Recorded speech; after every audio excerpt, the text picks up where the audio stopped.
Hello, I'm Olena of popthepimple.com and welcome to 10 days of busting beauty myths.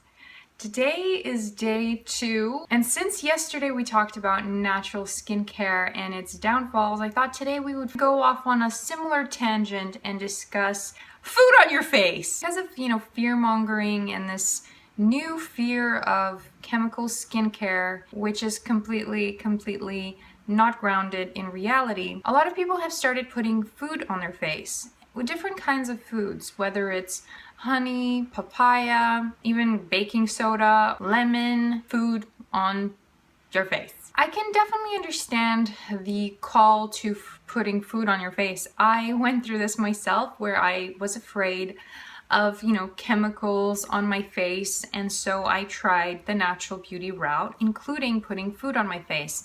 We want the food to actually do something because we think that we are absorbing the beneficial nutrients that are in the food, right? And that the food is somehow protecting our faces. So today let's discuss just 3 common acne fighting foods that people put on their faces. Maybe food is a misleading word because apple cider vinegar isn't necessarily a food, but things that we ingest that we also put on our faces. Today I'm going to discuss 3 things. So papaya, apple cider vinegar, and baking soda. Papaya seems like an innocent one, right?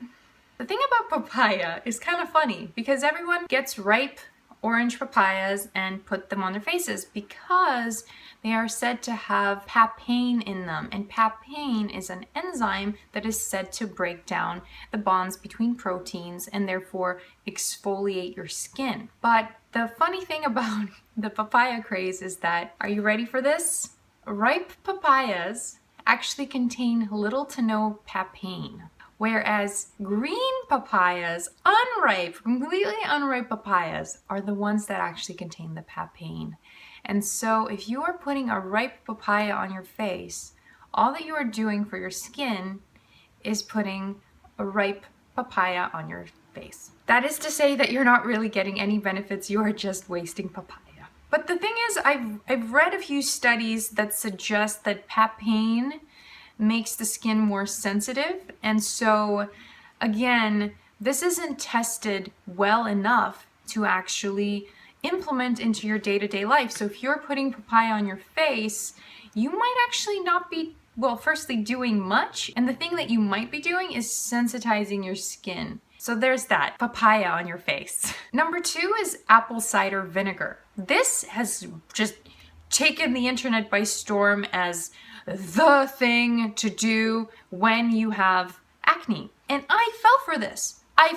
And I feel really bad that I fell for this. The thing about apple cider vinegar is it's extremely acidic. Apple cider vinegar's pH is around a 3. Healthy skin's pH is from a 4.5 to a 6.2. Now that might not seem like a large difference, but if you consider that every factor on a pH scale is a factor of 10, that means that the difference between a 2 and a 3 on the pH scale is 10 times, whereas the difference between a 2 and a 4 is 100 times, and the difference between a 2 and a 5 is 1,000 times. Research has been done about the pH of skin and how the pH of products that you use on your skin affects your skin's natural pH. And healthy skin is actually naturally acidic, but not as acidic as apple cider vinegar. The prolonged use of an acidic product on your skin will actually make your skin more acidic. That means that it will most likely become more acne prone. This is not a good thing. So even if you see results using apple cider vinegar for a while, they're not gonna last. Long term, you are really ruining your skin. So look out for that. I'm going to also throw in lemon into this category because people think that lemon is brightening and therefore a great natural kind of acid to use on your skin. But a lemon's pH is a 2. Again, healthy skin pH is minimum a 4.5, okay? But all the way to a 6.2, healthy. It's a healthy range. Lemon is a 2. Lemon is about 100 to 1,000 times more acidic than healthy skin. It's not a good idea. Plus, lemon contains a compound in it called psolarin that sensitizes the skin to the sun. So the more lemon you put on your skin, the more sun sensitive your skin becomes and more prone to damage. You're more prone to basically the elastin and collagen in your skin breaking down and aging the hell out of you. Food on your face? The third one is the opposite of apple cider vinegar, baking soda. Baking soda is extremely alkaline. So a lot of people tout baking soda for getting rid of blackheads and such, and they're like, oh, baking soda is so amazing. I love scrubbing with baking soda. The thing about baking soda is that it is alkaline. Healthy skin is acidic. Baking soda is alkaline. By using baking soda on your face, you are making your skin more alkaline. The more alkaline your skin becomes, the less able it is to fight off bacteria. This is why your skin's pH is so important.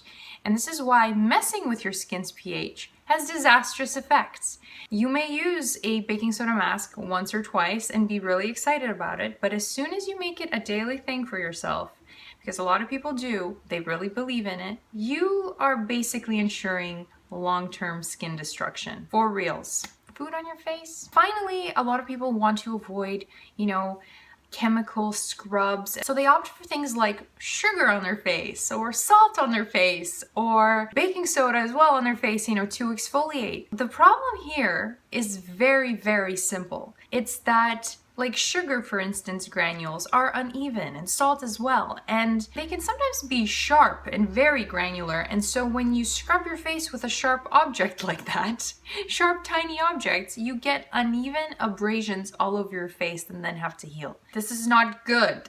Stop destroying your skin. Stop it. Just stop destroying your skin by putting food on it. Recently, I thought like honey is the one product that I still believe in from my natural skincare arsenal, right? But this is really, really odd. I have no science to prove this. Unfortunately, this is just purely anecdotal, but you can take it as you will, because all this other stuff is, science, but this one's anecdotal.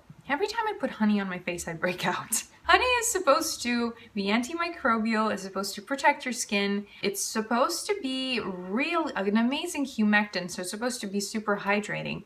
And that's the one thing I can say about honey, is that my skin feels very hydrated after I use it, but I always break out. And so I'm wondering if, honey is a little maybe pore clogging, or there has to be something in it that just doesn't work in the skin. Maybe it's an allergy thing.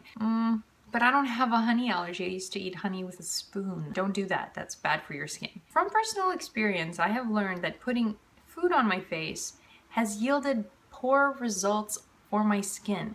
I get much better results using real products that have been tested in the lab, formulated for my skin type, that actually have beneficial ingredients in them that really do what they're supposed to do. And when you do this whole homemade stuff, you really never know what you are getting, and you don't know how strong whatever it is that you're using is. A lemon doesn't come with a pH warning. It doesn't come with instructions.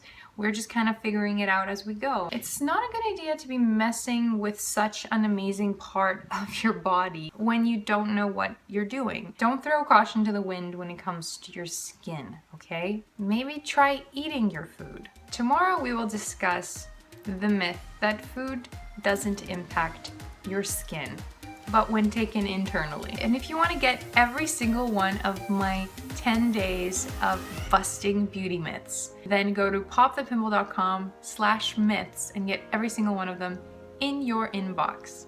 And I'll talk to you tomorrow.